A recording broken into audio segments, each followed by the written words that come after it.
Hey everyone, this is Monalisa and आप देख रहे हैं चैनल सुपरविजन। तो आज का लेक्चर में हम देखेंगे data visualisation regarding few important topics. तो इसमें हम डिस्कशन करेंगे व्हाट इज डेटा विजुअलाइजेशन और short recap, what are the advantages and disadvantages of data visualisation. So let's get started. तो डेटा विजुअलाइजेशन का मतलब है कि हमें चाहिए data for the analysis purpose. हमें अगर इंफॉर्मेशन या फिर रेलेवेंट नॉलेज को एक्सट्रैक्ट करना है, we need huge data set. तो जब आपके पास वॉल्यूम ऑफ डेटा ज़्यादा रहता है, उसको अगर आप एनालिसिस करते हो तो आपको एक्यूरेट डिसीजन या फिर एक्यूरेट एनालिसिस का जो रिपोर्ट है वो आपके पास मिलता है। So in order to analyse the data हम क्या कर सकते हैं कि वेरियस सोर्स से हम डेटा को कलेक्ट करेंगे। तो हमारे पास जो डेटा सेट पहुंचा, उसको अगर हम लाइन बाय लाइन पढ़ने जाएंगे, लाइन बाय लाइन एनालिसिस करने जाएंगे, then it will take much more time and हो सके कि वो इजीली अंडरस्टैंडेबल ना हो हमारे लिए, या फिर जब हम डिसीजन मेकिंग करें वो उतना एक्यूरेसी उसमें नहीं रह पाए। तो हम क्या करते हैं कि ये जो डेटा सेट है, डेटा सेट मतलब जितना भी डेटा है, हम उसको ग्राफिकल वे में, कोई ग्राफ के थ्रू में या फिर चार्ट के थ्रू में या फिर हम मैप के थ्रू में उसको विजुअलाइज कराते हैं। दैट मीन्स शो कराते हैं कि हम जो है एक्चुअली हमारे पास क्या डेटा सेट है एंड उससे क्या रिजल्ट जो है हम प्रिडिक्ट कर सकते हैं। तो जब हमारे पास डेटा सेट को हम विजुअलाइज या फिर ग्राफ, चार्ट या फिर मैप के थ्रू में हम उस डेटा को एक पिक्टोरियल रिप्रेजेंटेशन करते हैं, उसी को हम बोलते हैं डेटा को विजुअलाइज करना। तो जब डेटा विजुअलाइजेशन का बात होता है, उसके पास भी कुछ एडवांटेजेस एंड डिसएडवांटेजेस रहता है, because we know we have several data visualisation tools like Tableau हो गया, पावर बीआई हो गया, गूगल मैप हो गया। तो ये सारा क्या है, डेटा विजुअलाइजेशन टूल्स है। पाइथन हो गया, R programming language. So using these programming language, using these tools, you can visualize your data. So the concept of data visualization itself consists of few advantages and disadvantages like any other topic. So let's first study the advantages of data visualization. जब हम data को visualise करते हैं या फिर graphical वे में represent करते हैं कि क्या एडवांटेजेस हो सकता है। First thing is clarity and understanding. That means कि जब मान लीजिए मेरे पास ये बहुत सारा डेटा सेट, एक डेटा सेट के भीतर में बहुत सारा डेटा है, इसी को अगर मैं ग्राफिकल वे में रिप्रेजेंट करा रही हूँ, तो ग्राफ से आपको मैसेज को एक्सट्रैक्ट करना, उतना क्लैरिटी आपको मिलता है, उतना आप जल्दी, इजीली, क्विकली आप अंडरस्टैंड कर पाते हो कि ये जो ग्राफ है वो क्या कन्वे करना चाह रहा। सो डेटा विजुअलाइजेशन का जो फर्स्ट एडवांटेज है, it provides clarity and understanding of data. Second is हो गया कि इनसाइड जनरेशन। इनसाइड का मतलब है नॉलेज। दैट मीन्स कि जब आप डेटा को ग्राफिकल वे में रिप्रेजेंट करते हो, मैप के थ्रू में, ग्राफ के थ्रू में, चार्ट के थ्रू में आप शो कराते हो, तो उस डेटा से नॉलेज को एक्सट्रैक्ट करना, डिसीजन मेक करना, या फिर उस डेटा सेट के भीतर में जो हिडन पैटर्न था उसको फाइंड करना हमारे लिए ईजी हो जाता है। दैट मीन्स अगर हम लास्ट 2 years का डेटा को एनालिसिस करेंगे, ग्राफिकल वे में प्रिडिक्शन कराएंगे, तो हम यहाँ पे ये एज्यूम कर सकते हैं कि लास्ट 2 years में सेल्स एंड प्रॉफिट का जो रेशियो इतना था, तो आगे आने वाले ईयर में प्रॉफिट कितना होगा, कितना सेल्स होने से कितना प्रॉफिट होगा। तो ये जो पैटर्न या फिर जो हिडन ट्रेंड आप फाइंड किए, वो इनसाइट जनरेट करना ईजी हो जाता है। Third one is effective communication. Effective communication का मतलब है कि अगर आप के पास जो डेटा सेट है, उसके भीतर जो डेटा है, उसको आप टेक्सटुअल फॉर्म में रख रहे हो, दैट मीन टेक्स्ट के फॉर्म में है, आप उसको लाइन बाय लाइन पढ़ रहे हो, आप समझ रहे हो कि पैराग्राफ में क्या लिखा है, एंड वही चीज़ को अगर आप टेबुलर फॉर्म या फिर कोई मैप के थ्रू में चार्ट के थ्रू में, पाई चार्ट, बार चार्ट के थ्रू में आप शो करा रहे हो, तो वो जो चार्ट है ना वो कुछ ज़्यादा ही इफेक्टिवली कम्युनिकेट करते हैं आप लोग के साथ।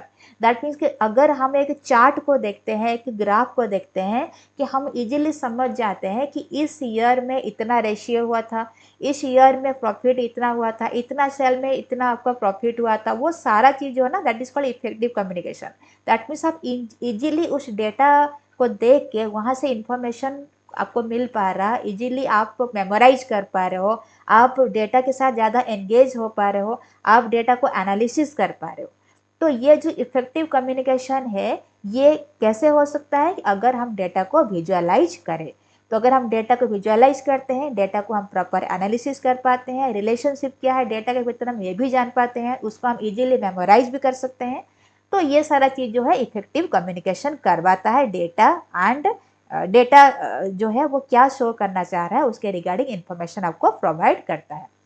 Next is story telling. Story telling का मतलब क्या होता है कि जब आप ग्राफ के थ्रू में कोई डेटा को रिप्रेजेंट करा रहे हो, तो वो ग्राफ इटसेल्फ एक मैसेज कन्वे करता है कि पर्टिकुलर इस ईयर में इतना सेल्स था, इस ईयर में सेल बढ़ गया, या फिर इन पर्टिकुलर ईयर लेट 2018 में सेल्स जो है थोड़ा सा डिक्रीज हो गया, प्रॉफिट थोड़ा डिक्रीज हो गया। तो ये जो है ना एक मैसेज है। दैट मीन जब आप डेटा सेट का डेटा को ग्राफ के थ्रू में रिप्रेजेंट कराते हो, बार चार्ट के थ्रू में रिप्रेजेंट कराते हो, या फिर पाई चार्ट के थ्रू में रिप्रेजेंट कराते हो, तो ये ग्राफ इटसेल्फ एक मैसेज कन्वे करता है कि आप डेटा से कैसे कंक्लूजन फाइंड कर सकते हो। That is called story telling of data visualization. That mean जब आप डेटा को विजुअलाइज करते हो, वो डेटा खुद में ही एक स्टोरी को बयां करता है, या फिर खुद में एक मैसेज ट्रांसफर करता है कि मेरे पास ये डेटा है, this is the relationship between data, this is the relationship. Let आप प्लॉट कर रहे हो प्रॉफिट एंड सेल्स को लेके, तो प्रॉफिट एंड सेल्स में ये रिलेशनशिप है। तो इसको देख के आप अपना जो जो फ्यूचर है, फ्यूचर में सेल्स एंड प्रॉफिट कितना होगा वो भी आप क्या कर सकते हो, प्रिडिक्ट कर सकते हो। दैट मीन्स ये आपको एक मीनिंगफुल कंक्लूजन देता है। This is called story telling in data visualization. Next क्या है कि हम अगर हमारे पास डेटा को हम विजुअलाइज कर सकते हैं, टेबुलर या फिर ग्राफ के थ्रू में रिप्रेजेंट कराते हैं, हम इजीली इनकंसिस्टेंट डेटा जो कि रेलेवेंट नहीं है, या फिर ऐसा पैटर्न जो कि हमें रिक्वायर्ड नहीं है, वो चीज़ को हम क्विकली आइडेंटिफाई कर सकते हैं। एनोमलीज का मतलब है एरर, जो एरर है दैट मीन्स मिसिंग वैल्यूज है, या फिर कुछ ऐसा डेटा जो कि हमारे लिए रेलेवेंट नहीं है, उस चीज़ को हम क्या कर सकते हैं, क्विकली आइडेंटिफाई कर सकते हैं। Next advantage is comparison and benchmarking. That means कि अगर हमारे पास ह्यूज डेटा सेट है एंड हम उसको कोई ग्राफ के थ्रू में रिप्रेजेंट करा रहे हैं, तो हम इजीली कंपेयर कर सकते हैं कि 2010 में सेल्स इतना था तो प्रॉफिट इतना हो रहा था, 2013 में जब सेल्स डिक्रीज हुआ तो प्रॉफिट मेरा इतना हुआ, 2014 में थोड़ा सा सेल्स में हाइक हुआ तो प्रॉफिट मेरा इतना हो गया। That means you can have a proper comparison of data set using graphical representation. Then next advantage is enhanced decision making. That means कि जब आप डेटा को विजुअलाइज करते हो, आपका डिसीजन मेकिंग का जो कैपेबिलिटी है वो इंक्रीज हो जाता है, बिकॉज कि आप जो है आपके पास जो डेटा सेट है आप उसको विजुअलाइज करा रहे हो। कभी कभी हमारे पास जो डेटा विजुअलाइजेशन इंटरैक्टिव होता है, दैट मीन्स कि हम अपना ग्राफ में फिल्टर्स यूज करते हैं, जैसे कि कुछ वैल्यूज लेके हम प्लॉट कर रहे हैं। सपोज मुझे चाहिए उन्हीं वैल्यूज जो कि 1000 से कम है, तो जब मैं ये फिल्टर अप्लाई करूंगी अपना डेटा विजुअलाइजेशन चार्ट में, दैट मीन जो भी चार्ट या फिर ग्राफ में यूज कर रही हूँ, जो भी मैं टूल्स यूज करके डेटा को विजुअलाइज करा रही हूँ, तो अगर उसमें ये मैं फिल्टर यूज कर दी, दैट मीन्स कि मुझे वही डेटा मिलेगा जो कि लेस देन 1000 है। दैट मीन्स कि if I need the data less than 1000 to make a proper decision, I can use the data visualization interactive and I can use filter to get that particular data that is less than 1000। तो अगर आपको मिल पा रहा है, आपका जो भी requirement है, आप अगर from the huge data set आप उसको एक्सट्रैक्ट करके विजुअलाइज करा पा रहे हो, दैट मीन्स कि ये आपका डिसीजन मेकिंग को इनहांस कर रहा है। Next is called exploration and interactive.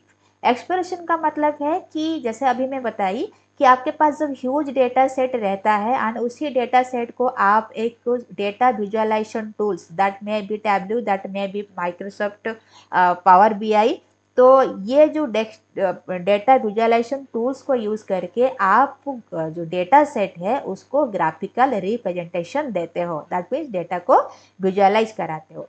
तो अगर हम डेटा को वेरियस एंगल्स से मेजर कर सके, उसमें फिल्टर्स कर सके, डीपली डेटा को एनालिसिस कर पाते हैं, दैट मीन्स हम क्या कर रहे हैं, डेटा को एक्सप्लोर कर रहे हैं, हम डेटा विजुअलाइजेशन में इंटरैक्टिव कर रहे हैं, so that we can use various filters and we can get data as per our requirement. तो ये भी एक तरह का एडवांटेजेस है। तो इंटरैक्टिव करने का मतलब है फिल्टर्स प्रोवाइड करना। जैसे कि मान लीजिए अभी मैं बोली कि you want to know, suppose आपके पास एक डेटा सेट है जिसमें एयरक्राफ्ट रिलेटेड डेटा है, तो इसमें एयरक्राफ्ट का नेम गिवन है एंड प्लेस का नाम गिवन है। सो लेट जब आपके पास डेटा सेट है कि पूरा जितना एयरक्राफ्ट है एंड सारा का जो सिटी है, प्लेस है, वो सारा गिवन है, but you are interested in only let Air India, you are interested in Air India, तो आप क्या करोगे कि उसमें फिल्टर अप्लाई करोगे and you will click on the Air India, that means you need to get the information regarding Air India so that you can plot that, you can visualize that. तो ये जो आप एयर इंडिया चूज किए from the number of aircraft, that is called filter out करना, that means आप filter कर रहे हैं from the large data set से, आप अपना रिक्वायरमेंट्स के हिसाब से डेटा को फिल्टर कर रहे हो सो दैट कि आप उसको बेटर एक्सप्लोर कर सको एंड इंटरैक्टिव वे में डिसीजन मेकिंग हो सके। So these are the advantages of data visualization. Next is called disadvantages of data visualization. तो ये जो डिसएडवांटेजेस है, ये सारा क्या किया एडवांटेजेस। सो अभी डिसएडवांटेजेस भी कुछ रहता है, तो क्या क्या हो सकता है कि जैसे कि हम डेटा विजुअलाइज कर रहे हैं, डेटा को क्या कर रहे हैं, ग्राफिकल वे में, टेबुलर फॉर्म में या फिर पिक्टोरियल रिप्रेजेंटेशन कर रहे हैं। तो अगर आपका जो विजुअलाइजेशन, जो आप चार्ट बनाए, जो आप ग्राफ बनाए, अगर वो पोरली डिजाइन है, आप प्रॉपरली ग्राफ बना नहीं पाए, आपको जितना डेटा सेट चाहिए था वो डेटा सेट को आप कंसिडर नहीं कर पाए, एंड आपका जो विजुअलाइजेशन बना, जो चार्ट एंड ग्राफ बना, वो पुअरली डिजाइन है, प्रॉपर डिजाइन हुआ ही नहीं है, वहाँ से इंफॉर्मेशन आपको क्या कर सकता है कि प्रॉपर इंफॉर्मेशन नहीं मिल सकता। That means you can have miss interpretation of the data, that mean जो आपको करेक्ट कंक्लूजन मिलना था वो करेक्ट नहीं मिल सकता। क्यों? क्योंकि जब आप डेटा को विजुअलाइज कर रहे थे उस टाइम में उसका जितना भी डेटा रिक्वायरमेंट था, जितना जो जो भी स्पेसिफिकेशन था, आप सबको कंसिडर नहीं किए हो, तो आपका जो डिजाइन है ना, जो डेटा का विजुअलाइजेशन है, दैट इज पुअरली डिजाइन। तो ये एक तरह का मिस इंटरप्रिटेशन देता है, प्रॉपर कंक्लूजन ये आपको प्रोवाइड नहीं कर पाता। Next disadvantage is complexity. Complexity का मतलब क्या है कि अगर आपके पास कॉम्प्लेक्स डेटा सेट है, तो जब आप उस कॉम्प्लेक्स डेटा सेट के साथ डील करते हो, उसको ग्राफिकल वे में रिप्रेजेंट करते हो, तो जो आपका विजुअलाइजेशन बनता है दैट बिकम समहाउ कॉम्प्लेक्स। तो अगर कॉम्प्लेक्स विजुअलाइजेशन बनता है तो आप क्या करोगे, उसको प्रॉपरली अंडरस्टैंड नहीं कर सकते। So there is complexity in data visualization because of the complex data set. तो ऐसा डेटा सेट आप लिए हो जिसमें साइज ज़्यादा है, बहुत अननेसेसरी डेटा रखा हुआ है, या फिर कुछ ऐसा फीचर्स रखा हुआ जो कि आपका रिक्वायरमेंट में नहीं है, but if you are just representing those data through any visualization chart और ग्राफ, तो आपके पास उस डेटा को यूज़ करके उस ग्राफ को समझना उतना ईजी नहीं होता, तो आप प्रॉपर अंडरस्टैंडिंग नहीं कर पाते हो। तो this is called complexity. Next is called limited context. Limited context का मतलब क्या है कि जब हम डेटा को विजुअलाइज कराते हैं, कोई ग्राफ में शो करते हैं, तो हमें जस्ट कंपैरिजन दिखाना है, दो वैल्यूज के भीतर में जो है रिलेशनशिप दिखाना है। जैसे आप देखे होंगे ये एक्स एक्सिस हो गया, ये वाई एक्सिस हो गया। सपोज मैं यहाँ पे एज दिखा रही हूँ एंड यहाँ पे मैं कोर्स दिखा रही हूँ, दैट मीन्स किस एज का स्टूडेंट जो है किस कोर्स में एनरोल है। तो ये जो है एक ग्राफ के थ्रू में बस दिखाई, बस ये एक इंटरप्रिटेशन था। तो इसमें क्या है, लिमिटेड कॉन्टेक्स्ट है, डीपली एनालिसिस नहीं है, डीपली एक्सप्लेनेशन नहीं है। ग्राफ में आप कहीं पे भी नहीं देखेंगे कि डीपली एक्सप्लेन हुआ है जैसे अगर हम लाइंस पढ़ते हैं कि पैराग्राफ गिवन है आपको, तो जो पैराग्राफ पढ़ोगे उसमें डीपली एक्सप्लेनेशन गिवन होता है कि इस एज का लोग जो है इतना पोर्शन बीसीए कर रहे हैं, इतना पोर्शन बीटेक कर रहे हैं, इतना पोर्शन एमटेक कर रहे हैं, इस ईयर में ऐसा हुआ तो कोर्स का जो क्राइटेरिया है उसके क्रेडिट पॉइंट बढ़ गया। तो सारा डिटेल जो है वो हमें थ्योरेटिकल वे में गिवन होता है। बट सेम डेटा को उठा के जब हम ग्राफिकल रिप्रेजेंटेशन करते हैं, हमें जितना रिक्वायरमेंट है बस हम वही डेटा को शो कर रहे हैं। जैसे एज हो गया इस एक्सिस में, वाई एक्सिस में कोर्स दे दिए, बाकी कोर्स एंड एज रिलेटेड कोई भी इंफॉर्मेशन हम प्रोवाइड, और details information that means in depth information हम उसको प्रोवाइड कर नहीं रहे।